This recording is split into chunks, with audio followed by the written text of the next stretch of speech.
എന്നത്തെയും പോലെ ഞാൻ രാവിലെ റെഡിയായി ജോലിക്കായി പോവുകയാണ്. ഇപ്പോൾ എൻ്റെ ചിന്തയിലേക്ക് വന്നത് ആശാൻ്റെ 4 വരി കവിതയാണ്.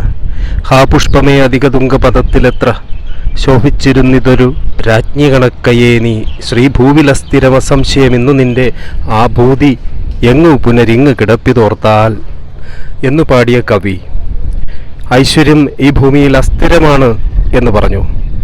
ഐശ്വര്യത്തെ പ്രതിനിധാനം ചെയ്ത പൂവിന് വന്ന വീഴ്ചയെക്കുറിച്ചാണ് സങ്കടപ്പെട്ടത്. എന്നാൽ പൂവ് വിത്തായി പരിണമിച്ചത് കവി കണ്ടില്ലേ? വിത്തായി മാറിയ ആ പരിണാമത്തിൽ പൂവ് നേടിയ വൻ വിജയമുണ്ട്. സ്വന്തം മക്കൾ വൻ വിജയത്തിലേക്ക് പോകുമ്പോൾ മാതാപിതാക്കൾ പരിണമിച്ചു മാറിയ ഒരു വിജയമുണ്ട്, സാധ്യതയും ഉണ്ട്.